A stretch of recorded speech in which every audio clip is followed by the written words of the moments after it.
The early sunlight brushed softly against the silver windows of Maplewood Diner, a place usually filled with laughter, clinking plates, and the comforting scent of fresh coffee.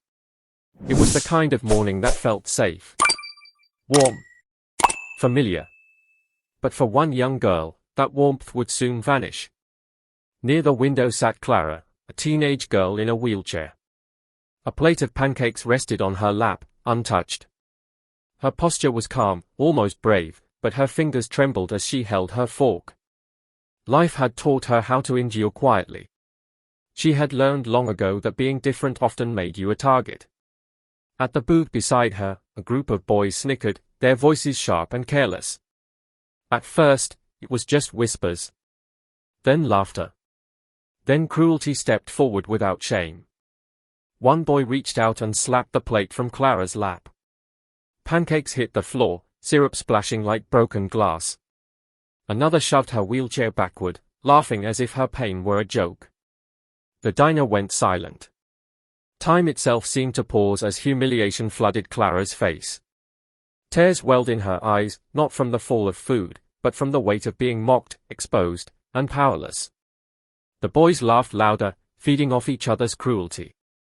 If you believe no human being deserves this kind of treatment, if you believe kindness should always rise above cruelty, take a moment right now to like this video, share it, and subscribe to Kindness Corner of Motivheart Tales. Together, we keep humanity alive. Clara had been born with a condition that confined her to a wheelchair. But her parents had always told her that her heart was stronger than her body. She tried to believe that. Still, the world often tested her faith with stares, whispers, and silence. But what happened in that diner cut deeper than anything she had faced before. People looked away. Some frowned.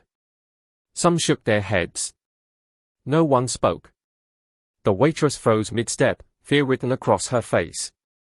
Clara leaned forward awkwardly, trying to pick up her fallen food, desperate to disappear, desperate not to cry. That's when a hand entered her view. It was gentle. Steady.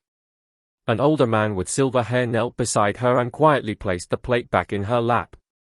"You don't deserve this," he whispered. His voice was kind, but cautious. Even he glanced nervously at the boys. His act was small, but to Clara, it felt like a lifeline. Still, the laughter didn't stop. The boys bragged loudly, proud of their cruelty. Clara closed her eyes, praying for the moment to pass, for the world to stop hurting. Then, everything changed. A deep rumble echoed outside, low, powerful, unmistakable. Heads turned. Forks froze.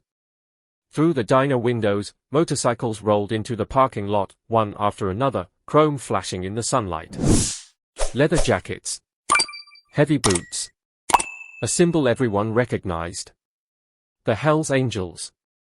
Confidence drained from the bullies' faces. Fear replaced arrogance.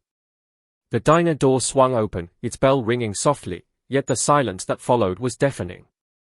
A tall man stepped inside, his presence commanding the room. More followed him until the diner felt smaller, tighter, charged with something unspoken. The leader's eyes scanned the room, then stopped on Clara. Something softened. Without a word, he walked over and knelt beside her, meeting her at eye level. For the first time that day, Clara didn't feel weak. She felt protected. The man turned slowly toward the boys. His voice was calm, low, and firm. Clara couldn't hear every word, but she didn't need to. Shame washed over their faces. One by one, they stood, heads lowered, and hurried out of the diner. Outside, the motorcycles formed an unbreakable wall until the boys disappeared. The leader returned to Clara, called the waitress over, and placed a generous bill on the table. "Bring her whatever she wants," he said. "Everything." Then he did something no one would forget. He removed his leather vest and gently placed it around Clara's shoulders. "You're family now," he told her. Tears streamed down her face, not from pain, but from gratitude. What began as a morning of cruelty became a moment of healing. Clara learned that strength doesn't always look gentle, and kindness doesn't always come from where you expect it. The diner filled with quiet applause. The waitress hugged Clara tightly. For the first time in a long while, Clara felt hope. Because while cruelty exists, courage does too. And sometimes, strangers step in to rewrite your story. If this story moved you, please like, share, and subscribe to Kindness Corner of Motiveheart Tales. And tell us in the comments, if you were there that day, would you have stood up for Clara? Your words might inspire someone to be brave when it matters most.